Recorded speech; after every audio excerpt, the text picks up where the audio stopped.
Assalamualaikum warahmatullahi wabarakatuh. Eh, jadi, saya akan melakukan penyelesaian tugas teks 2, yaitu review jurnal. Di sini saya menggunakan sebuah jurnal yang berjudul dengan An Eco-Friendly Vanadium Perception Method Through Solution Phase Hydrogen Reduction with Nickel Catalyst. Nah, dari judulnya sendiri itu berarti dia memiliki arti sebuah metode presipita- presi- presipiti- presipitasi vanadium ramah lingkungan melalui reduksi hidrogen fase larutan dengan katalis nikel. Jadi di sini produk yang akan dituju itu adalah sebuah vanadium yang ramah lingkungan. Nah, dalam prosesnya itu dia melakukan sebuah proses reduksi hidrogen yang dalam fasenya itu larutan menggunakan katalis nikel.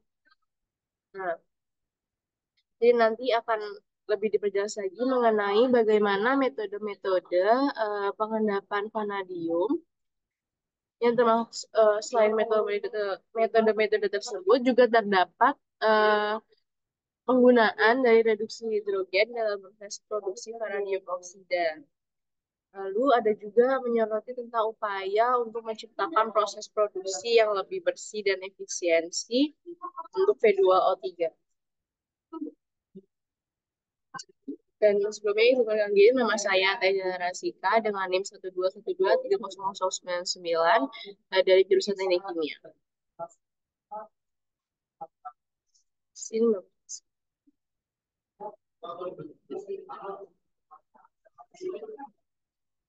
ya. Jadi sebelum dimulai pada slide pertama ini, saya akan menjelaskan tentang permasalahan yang dijelaskan di dalam jurnal ini merupakan sebuah permasalahan yang mencakup proses presipitasi vanadium tradisional itu yang menghasilkan banyak air limbah amonia nitrogen sehingga nanti bisa menghambat pembangunan berkelanjutan atau menghambat jalannya proses untuk menuju dan menghasilkan sebuah produknya. Lalu dari solusi tadi sebelumnya itu adalah sebuah masalah. Nah, nanti akan muncul sebuah solusi yaitu dengan menggunakan proses SPHR atau Solution Phase Hydrogen Reduction. Itu sebagai solusi baru untuk presipitasi vanadium. Nah, metode ini itu menggunakan nikel atau Ni dan dispersan polietilen glikol. Nah, nanti itu akan di dalam metode CSPHR-nya itu akan terjadi proses pemisahan eh, dari nikel, pemisahan nikel dari produknya yaitu F2O3 yang dilakukan dengan metode separasi magnetik dua tahap. Kemudian nanti terdapat sebuah temuan yaitu merupakan bagaimana persentase keberhasilan dari metode HPHR-nya dengan efisiensi eh, presipitasi vanadium itu harus mencapai kesempurnaan yaitu kadarnya 99,61% dalam kondisi yang optimal. Kemudian kondisi optimal tersebut itu meliputi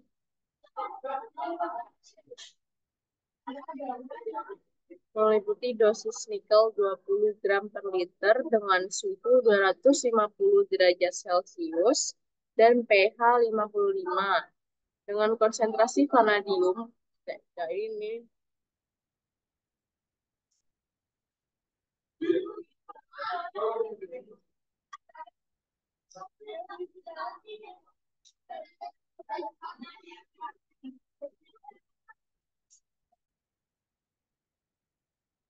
baik.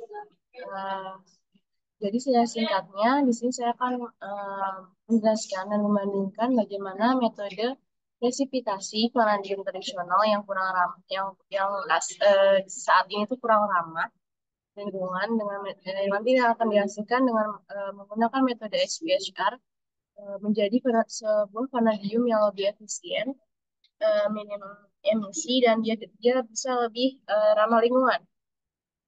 Baik, di sini sudah ada slide pertama yaitu mengenai implementasi. Jadi untuk proses HBRR yang menghasilkan vanadium sendiri itu sudah pernah dilakukan di negara Cina yang melakukan ekstraksi vanadium dengan metode HBRR. Nah, sumber vanadium itu mereka menggunakan yang namanya black shell. Nah, black shell ini dia punya kayak daya penting dan unik untuk ekstraksi vanadiumnya. Lalu yang kedua, itu tuh ada proses metalurgi.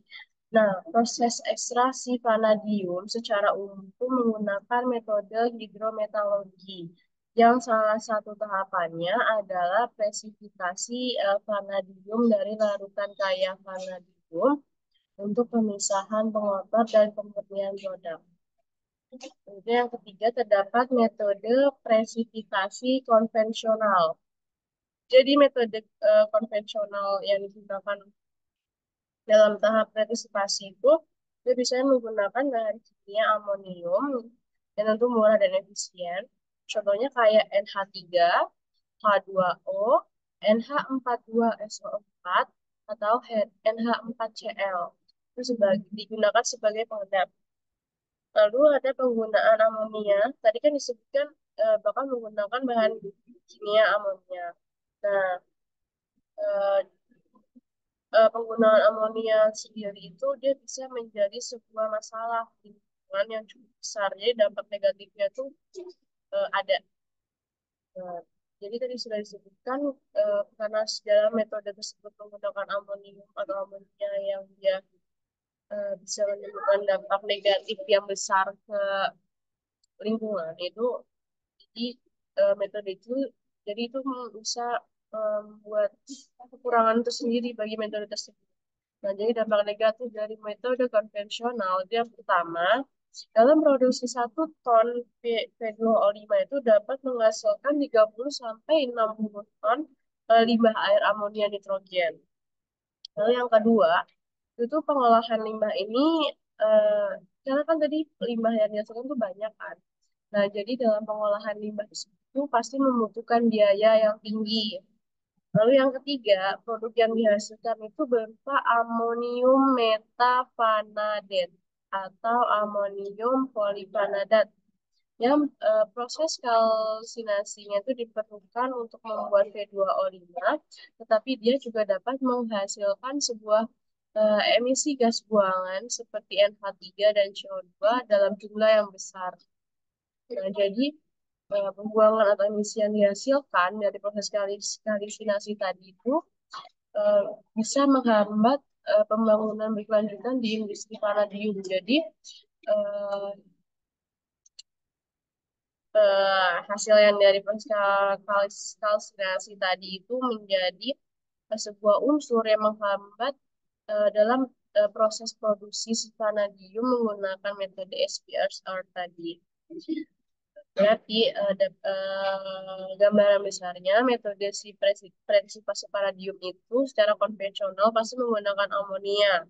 Nah, amonia sendiri itu yang menyebabkan polusi air dan udara serta menghambat pembangunan berkelanjutan atau menghambat proses pembentukan produksi. Nah, dan dan selanjutnya terdapat metodenya itu dia bisa menjadi alternatif untuk mengatasi masalah amonia. Tapi masih memiliki keterbatasan seperti waktu yang lama atau belum bisa menghilangkan emisi amonia sepenuhnya.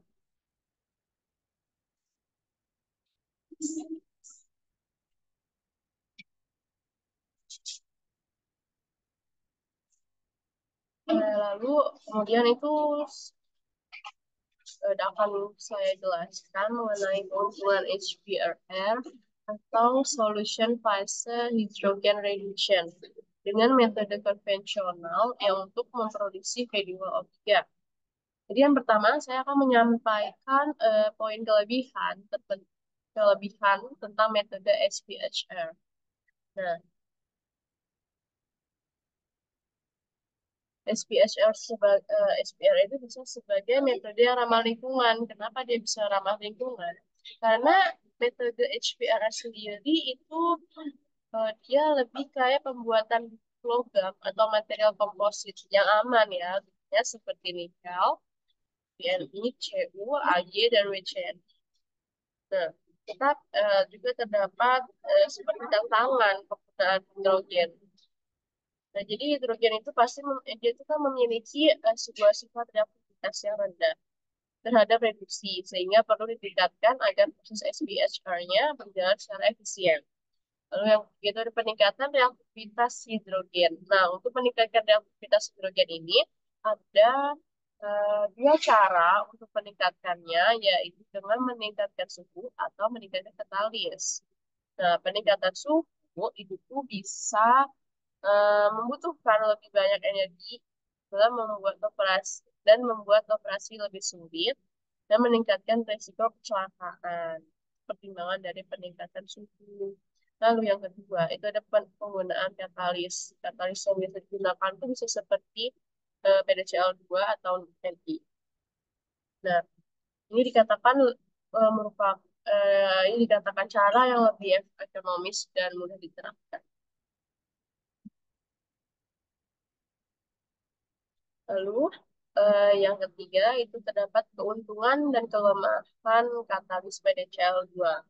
Jadi penggunaan PDCl2 sebagai katalis itu dapat mereduksi dan menjadikan P2O3 dengan efisiensi presentasinya itu sebesar 99,25%. Lalu untuk kekurangannya, PDCl2 itu harganya tuh dia lebih mahal. Jadi sekitar 15 juta per gram.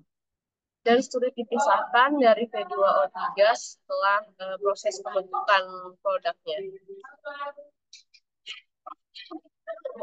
Lalu terdapat potensi katalis Ni, jadi bubuk nikel itu tuh dia memiliki kemampuan katalis yang lebih baik dari unsur lainnya untuk memecah hidrogen, namun dia membutuhkan jumlah yang banyak. Nah, jika si nikel ini bisa digunakan dalam presipitasi vanadium SiHR, maka nikel tersebut itu perlu dipisahkan kembali dari produk menggunakan metode pemisahan magnetik karena si nikel ini sendiri dia punya sifat magnetik yang cukup kuat. Lalu terdapat keunggulan konvensional dari P2O3. Nah, P2O3 ini memiliki aplikasi yang lebih luas dibandingkan NaP2O5 dan VO2H2O 0,5. Nah, P2O3 ini dapat langsung diubah. P2O3 ini yang saya ingat kembali bahwa dia merupakan sebuah produk yang akan kita capai nantinya, yang kita buat prosesnya menggunakan vanadium dan dalam metode CHPRI-nya. Nah, P2O3 ini dia memiliki aplikasi penting dalam saklar termoelektrik, saklar magnetik, saklar optik, dan material film. Nah, kenapa bisa jadi material film? Karena si F2O3 ini yaitu memiliki sifat kemagnetan yang bisa berubah sesuai dengan suhu. Lalu terdapat kelemahan metode konvensional P2O3. Nah, metode konvensional itu membutuhkan pembuatan prekursor, itu ya bisa misalkan P2O5 atau dan NH4PO3. Nah, lalu selain membutuhkan pembuatan prekursor, itu juga butuh penambahan zat pereduksi. Nah, contoh dari zat pereduksi itu sendiri bisa H2, CO, atau C. Tapi ya, pembentukan prekursor dan penambahan zat pereduksi ini pada metode konvensional itu tuh hanya dilakukan itu selama proses pemanggangan produk saja. Kemudian proses dari konvensional P2O3 ini dia tuh membutuhkan waktu yang lama dan menghasilkan banyak limbah air amonia nitrogen dan emisi gas buangan. Lalu tadi sudah disebutkan bahwa saat penambahan kekuatan prekursor dan penambahan zat reduksi itu eh, terjadi pada proses pemanggangan. Nah, proses pemanggangan sendiri ini merupakan pemanggangan reduktif yang dia membutuhkan suhu di atas 600 derajat Celcius. Dan juga nanti bisa meningkatkan konsumsi energi dan emisi karbon. Jadi kan tadi itu sempat disinggung beberapa metode, terutama di metode konvensional ini juga, bahwa metode ini itu membutuhkan proses yang lama. Jadi proses yang lama itu pasti membutuhkan energi yang lebih banyak.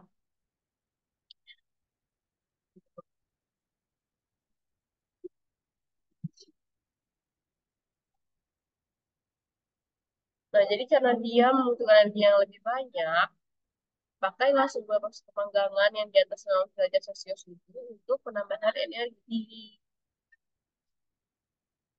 Selanjutnya, terdapat keunggulan metode SPHR. Nah, metode SPHR ini memungkinkan mengontrol kualitas produk yang dulu tadi ya menggunakan vanadium, yaitu produknya adalah V2O3. Dia itu mengontrol kualitasnya itu dengan adanya penambahan katalis, pengaktifan, dan pengaturan kondisi auto auto autoclave. Nah, jadi untuk keuntungan-keuntungan kelemahan yang saya sebut itu bisa menjelaskan bahwa CHP-HR ini menggunakan katalis nikel yang murah dan mudah dan murah, efisien, dan dia juga membantu mempermudah memisahkan dari unsur nikelnya itu untuk memproduksi P2O3 dan pisahkan ya kan. Nanti setelah P2O3 terpisahkan itu jadi pemisahannya itu prosesnya dengan efisiensi tinggi. Nah, ini merupakan metode-metode yang itu adalah yang saya sebut itu adalah yang lebih ramah lingkungan dan hemat energi dibandingkan metode konvensional. Nah, setelah dijabarkan dan dijelaskan perbandingan kelebihan dan kekurangan yang di slide sebelumnya, itu saya akan menjelaskan juga apa itu metode SPHR. Nah, jadi SPHR itu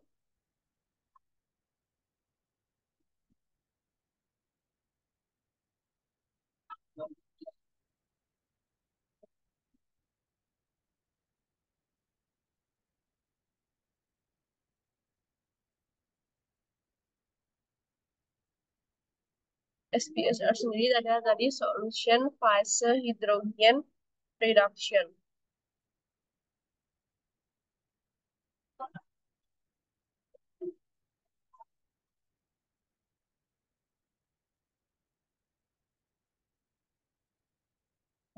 Reduction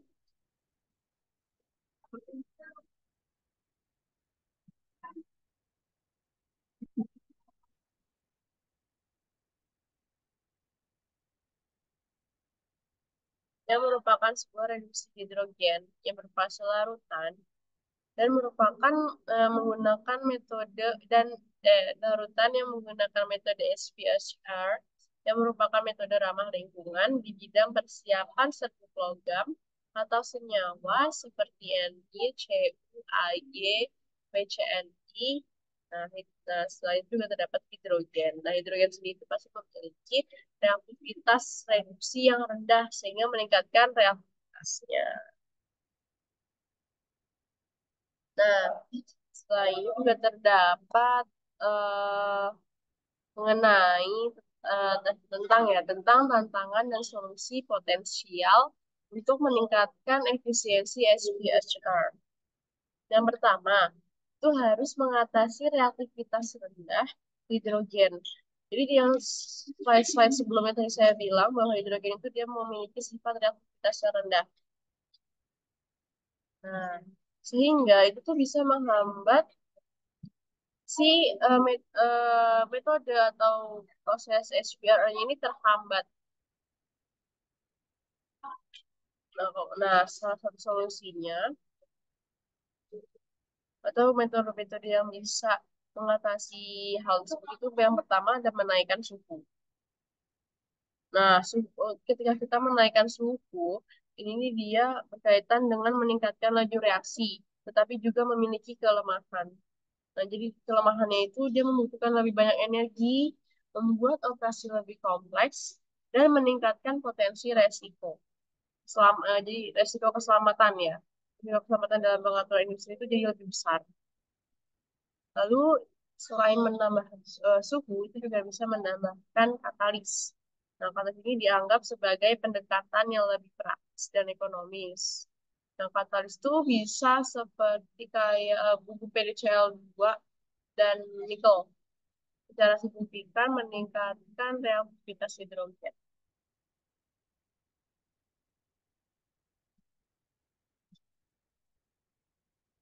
Ya.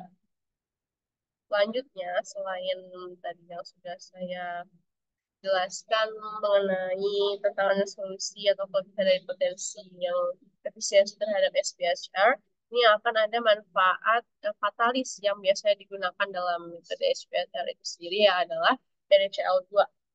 Nah, yang pertama itu menggunakan PDCl2 sebagai katalis memungkinkan produksi P2O3 yang efisien atau efisiennya itu mencapai kesempurnaan sih. Kadar yang diperlukan tuh harus hampir 99,25 derajat efisiensi. Dengan syaratnya itu pada suhu moderat. Nah, suhu moderat itu adalah 250 derajat Celcius. Namun, apa ya, eh, katalis PDCl2 ini nih, dia mahal. Jadi harganya itu sekitar 15.000 dolar per gramnya. Jadi kalau di dalam masuk ke rupiah, itu tuh 15 juta. Dan sulit juga nanti hasilnya itu dipisahkan eh, antara unsur lainnya yang mempengaruhi produk dengan produk akhir V2O3 karena memiliki sifat padat selama mengendap. Lalu yang kedua itu tuh ada potensi sirkuit nikel sebagai katalis. Nah, sirkuit nikel itu katalis alternatif yang menjanjikan karena itu kemampuan perengkahan hidrogennya yang tinggi. Lalu yang ketiga itu dia memiliki jangkauan aplikasi yang lebih luas. Jadi salah satu keuntungan dari produk V2O3 itu V2O3 sendiri memiliki jangkauan aplikasi yang lebih luas dibandingkan dengan produk lain yang dibentuk tanpa katalis. V2O3 sendiri itu dapat digunakan sebagai bahan awal berbagai produk seperti vanadium, paduan ferrovanadium, sama vanadium nitrida. Lalu V2O3 itu juga dapat digunakan dalam saklar termoelektrik, saklar magnetik, dan area lain karena sifat magnetiknya yang unik dan bergantung pada suhu. Ya, selanjutnya saya akan membahas tentang material dan metode. Tapi yang pertama yang akan saya jelaskan adalah suku materialnya. Nah, material itu bahan yang digunakan dalam percobaan untuk memproduksi V2O3 menggunakan metode SPHR. Jadi macam-macam bahannya yang itu ada bahan baku.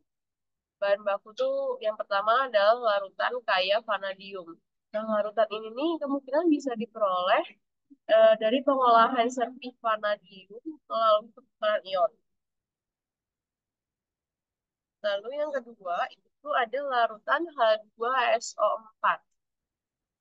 Nah, larutan ini digunakan untuk mengatur tingkat keasaman atau pH larutan yang digunakan sebagai jadi yang digunakan larutan lainnya selain larutan H2SO4 yang digunakan sebagai komposisi dari pembentukan produk F2O3 tadi. Nah, lalu yang ketiga itu ada polyethylene glycol atau PEG 400. Nah, polyethylene glycol ini itu berfungsi sebagai dispersan. itu membantu menjaga partikel tetap tersuspensi dalam larutan dan mencegahnya saling menggumpal. Ya, jadi nanti kalau semisal masih menggumpal atau membuat sebuah pengendapan, itu bisa kembali kepada sifat reaktivitas yang kalau misalnya rendah, dia juga bisa menghambat bagaimana jalannya proses dalam pembentukan produk itu sendiri. Lalu yang keempat itu bahannya serbuk nikel. Nah, serbuk nikel itu membutuhkan yang dibutuhkan adalah kadar 99,5%.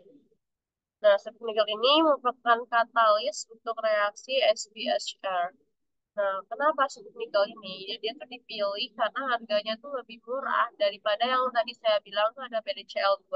PDCl2 itu kan walaupun dia bisa menjalankan dan meningkatkan keefisiensian sebuah eh, si proses dalam produknya itu, tapi kan dia punya harga yang mahal kan. Tadi 15.000 dolar. Kalau dirupiahkan itu 15 juta.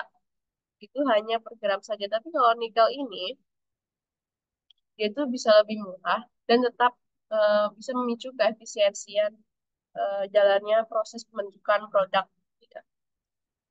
Nah, lalu yang kelima itu terdapat gas H2 yang kadar yang diperlukan ada 99,999,999%. Nah, zat gas H2 ini tuh adalah zat pereduksi yang bereaksi dengan vanadium dan itu membentuk P2O3.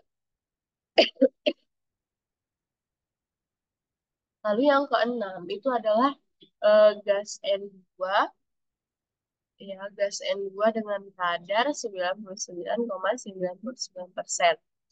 Gas ini itu digunakan sebagai gas inert ya untuk membersihkan bejana bejana reaksi sebelum memasukkan hidrogen. Lalu selanjutnya yang ketujuh itu tuh ada air ultramurni. Ini mungkin yang bisa dimaksud itu adalah Aquades. Ya. Jadi bisa digunakan selama percobaan dia tuh untuk memastikan ini sebenarnya bukan Aquades ya harusnya. Air ultramurni beneran itu karena dia eh, dapat memastikan kemurnian produk akhir. Tadi kan produk akhir yang kita tuju itu adalah P2O3. Nah, dengan metode SPHR.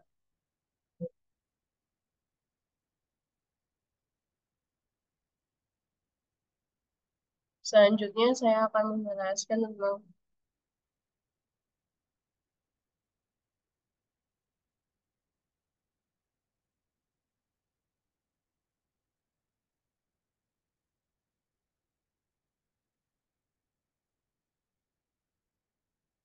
baik. Sekian video presentasi dari saya, kurang lebih saya sudah jelaskan mengenai pembentukan produk vanadium menggunakan metode SPHR. Baik, terima kasih. Wassalamualaikum warahmatullahi wabarakatuh.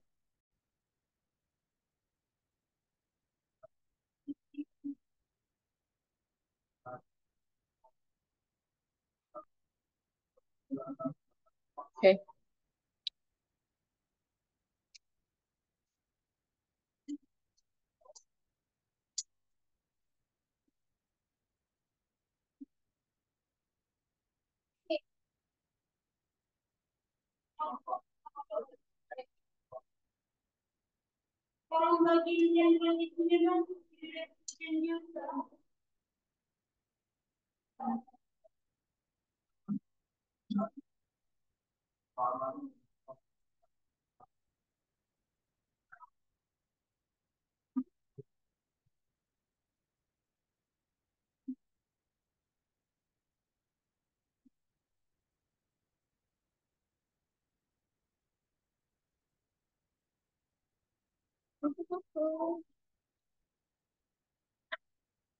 Baik, setelah saya menjelaskan tentang material, di sini saya akan menjelaskan tentang metode. Jadi, metode itu sebuah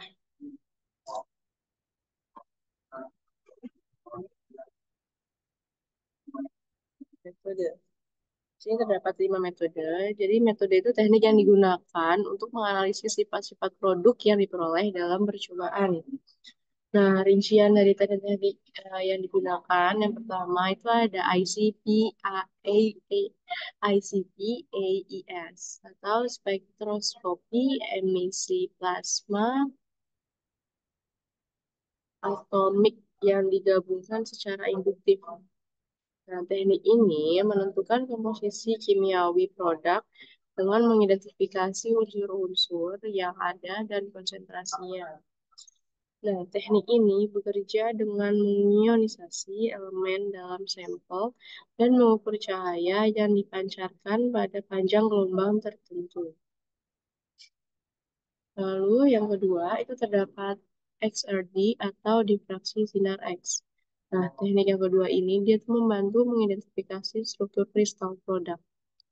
Nah, XRD menyinari sampel dengan sinar X dan menganalisis pola difraksi yang dihasilkan untuk menentukan susunan atom di dalam material.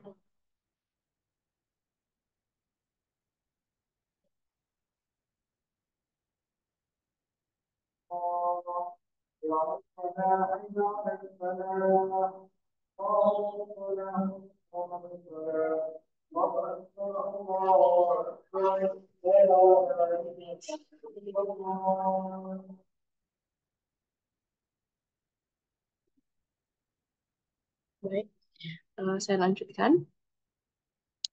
Yang ketiga itu ada SEM atau pemindaian mikroskopi elektron. Nah, teknik ini memberikan informasi tentang morfologi.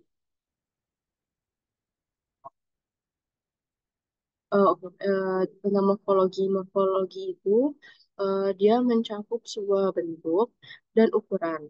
Dan tentang partikel atau partikel untuk produk yang akan digunakan dengan metode SEM tadi. Nah, teknik ini itu menggunakan berkas elektron yang terfokus untuk memindai permukaan sampel dan membuat gambar beresolusi tinggi. Kemudian ada metode yang keempat yaitu ISDS. ISDS adalah spektrometri dispersif energi. Jadi teknik ini itu sering digabungkan dengan teknik yang sebelumnya yaitu SEM atau pemindaian mikroskopi elektron yang berdasarkan morfologi tadi.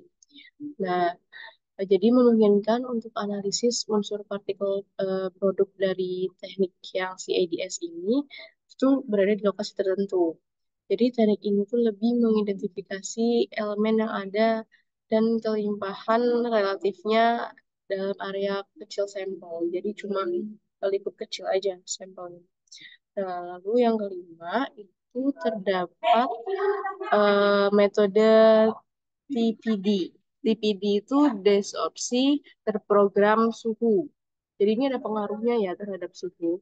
Nah, teknik ini nih digunakan untuk mengukur jumlah hidrogen. Jadi ini dalam sampel yang digunakan metode ini terdapat suatu unsur hidrogen ya. Nah, teknik ini digunakan untuk mengukur jumlah hidrogen yang terabsorpsi pada katalis serbuk nikel. Nah, teknik ini itu melibatkan peningkatan suhu karena tadi di namanya sendiri terdapat eh, disrupsi terprogram suhu. Jadi ada dong hubungannya dengan suhu. Nah, suhu ini mungkin sampel secara bertahap, sampel serbuk nikel yang secara bertahap sambil memantau jumlah gas yang diserap. Jadi ada hidrogen dalam hal ini. Nah, hal tersebut itu dapat membantu untuk memahami seberapa kuat unsur hidrogen yang berikatan dengan permukaan nikel yang dapat mempengaruhi aktivasi kataliknya dalam proses SPHR. Untuk proses SPHR itu kan tadi adalah suatu metode utama yang kita gunakan dalam penelitian ini. Yes. Lalu selanjutnya terdapat results and discussion. Di sini ada 3 ya. Yang pertama itu ada solution fase hydrogen reduction. Nah, dari hasil ini itu merupakan produk endapan hidrogen dari vanadium. Nah, metode SPHR ini dapat dengan mudah menghasilkan vanadium dalam bentuk NaV2O5 atau oksidasi vanadium lainnya melalui proses pengendapan. Nah, jadi sebelumnya sudah dijelaskan kan kalau SPR itu diharapkan menghasilkan V2O3.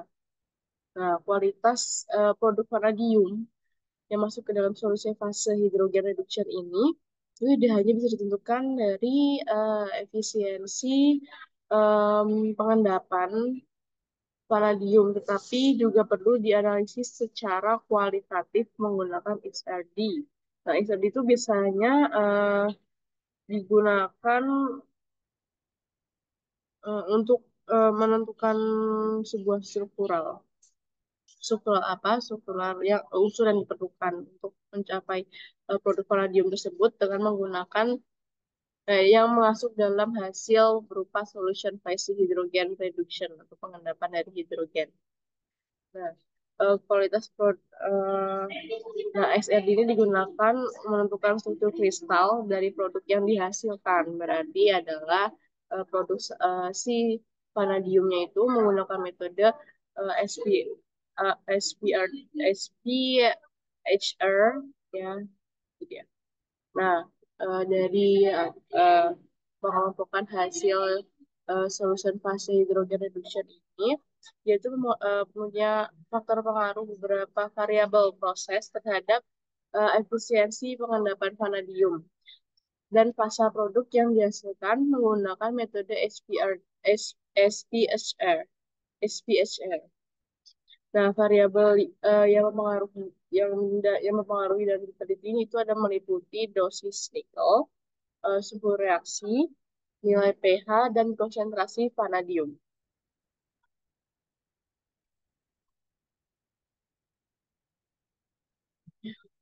Lalu yang ke, sorry, maaf. Hmm, Lalu yang kedua itu terdapat dosis nikel. Ya, dosis nikel ini peningkatan dosis nikel dari 10 gram per liter ke 20 gram liter. Nah, ini bisa meningkatkan efisiensi pengendapan vanadium dari 65,48% itu menjadi lebih optimal dan pastinya meningkat, yaitu kalau di sini tertera di datanya 99,36%. Nah, peningkatan lebih lanjutnya itu dalam bentuk tidak persennya itu bisa mencapai hingga 30 gram per liter. Nah, itu tidak, nah, hasil peningkatan itu tidak berpengaruh terhadap efisiensi eh, dan fase produk ya, yaitu dari Fe2O3 dan nikel sendiri. Nah, yang ketiga itu sorry.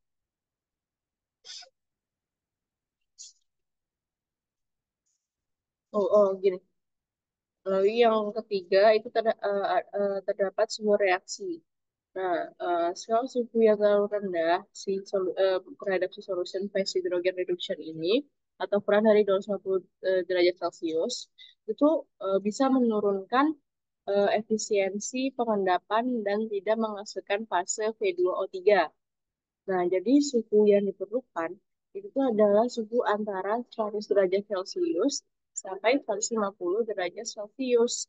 Nah, itu dia bisa menghasilkan kristal tak jelas dan fase NaV2O5 pada 200 derajat Celcius.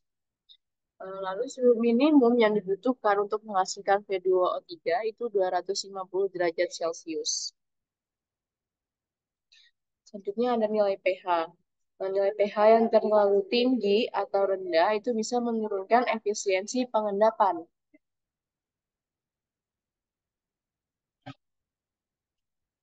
Lalu terdapat fase V2O3 ini yang terbentuk dengan rentang pH sesuai, jadi pH standar ya, maksudnya bukan pH asam yang atau pH basa. Jadi pH standar kita mungkin dengan 5,5, pH-nya jadi 5,5. Nah, nilai pH itu dia tuh bisa mempengaruhi bentuk awal dari vanadium atau produk yang dihasilkan dalam larutan dan kebutuhan pH minimum untuk pembentukan P2O3. Lalu keasaman tertentu itu dibutuhkan untuk kelancaran reaksi pengendapan, baik untuk P2O3 maupun NaP2O5. Selanjutnya terdapat konsentrasi vanadium. Jadi, peningkatan konsentrasi vanadium dari 0,1 mol per liter ke 0,7 mol per liter itu tuh bisa meningkatkan sebuah efisiensi pembentukan pengendapan. Ya, jadi karena tadi yang di pertama kita tuh masuk ke dalam hasil yang solution fase hydrogen reduction yang dan hasil tersebut itu berupa endapan hidrogen. Jadi dengan jadi si konsentrasi vanadium ini tuh membantu dalam proses pembentukan endapan tersebut. Nah, terus untuk peningkatan konsentrasi yang menjadi 0,8 mol per liter itu tuh bisa menurunkan efisiensi akibat kekurangannya hidrogen.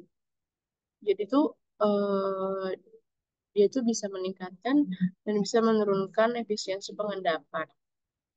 Terus selanjutnya terhadap fase P2O3 yang teramati pada konsentrasi vanadium 0,1 mol per liter sampai 0,7 mol per liter.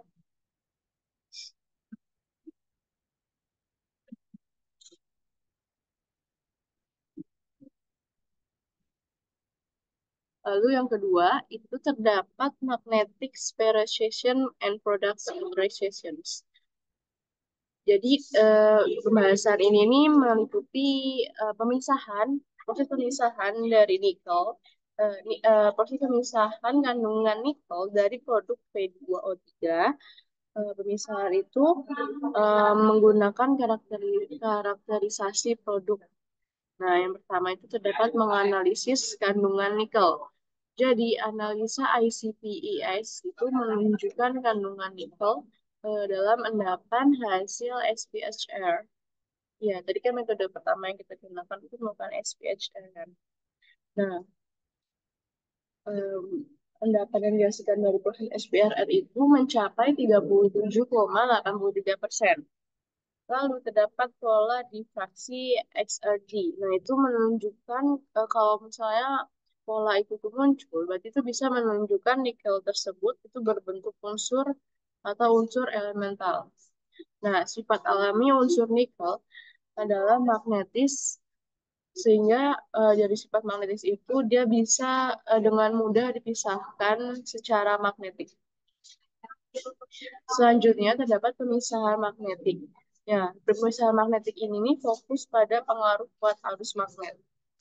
Nah, jadi penelitian itu penelitian yang saya baca di dalam jurnal ini itu tuh mengamati pengaruh kuat arus magnet terhadap perolehan kembali nikel ya atau disebut dengan nickel recovery, lalu kemurnian V2O3 dan tingkat kehilangan vanadium.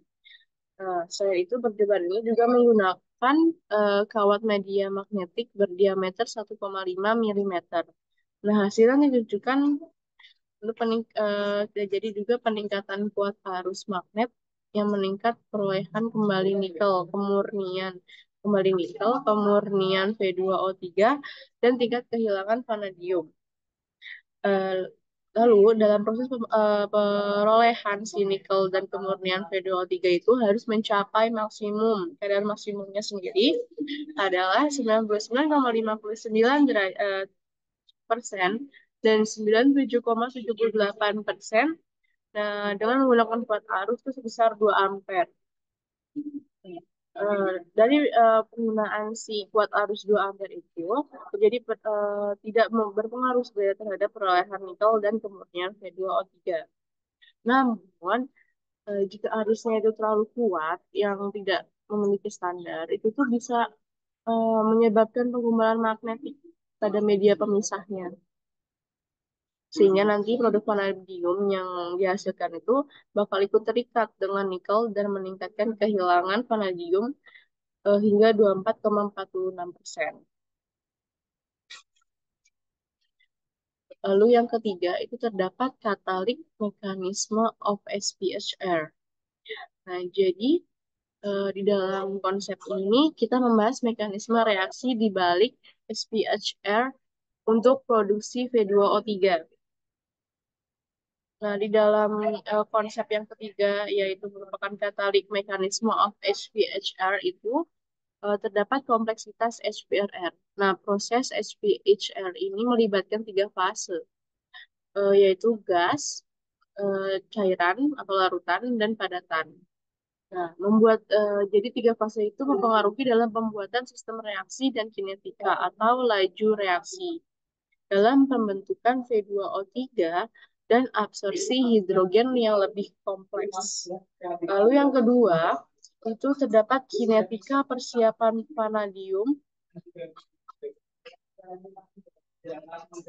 Kinetika persiapan vanadium.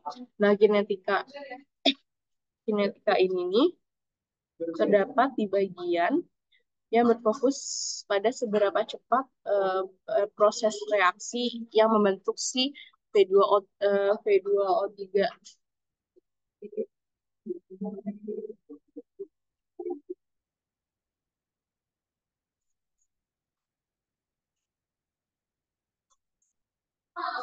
V2O3 dan tingkat kehilangan vanadium. Nah, percobaan itu sebenarnya menggunakan kawan dan membentukkan VO2. Oh ya, tadi memainkan peran penting.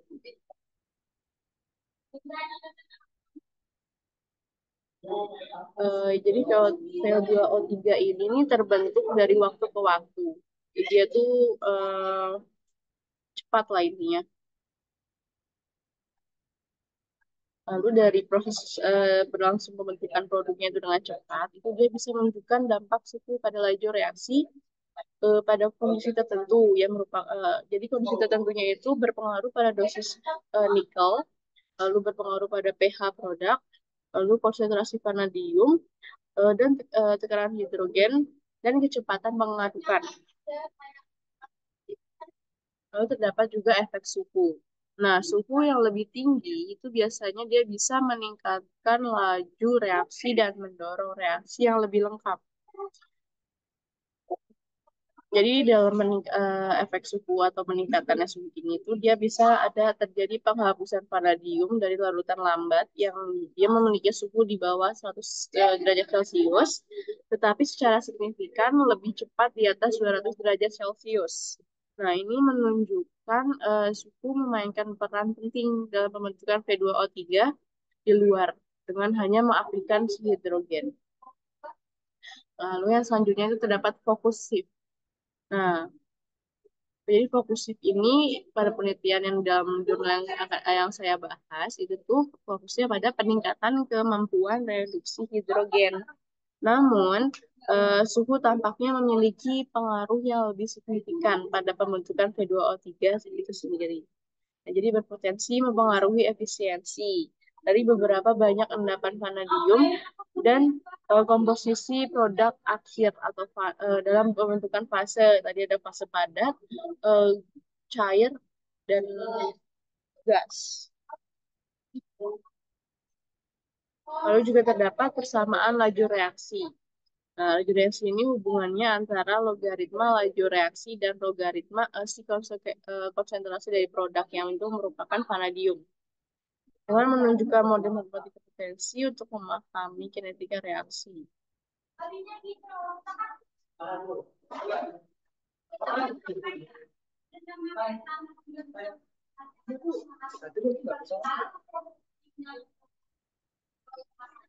Oh, ini diituin lagi.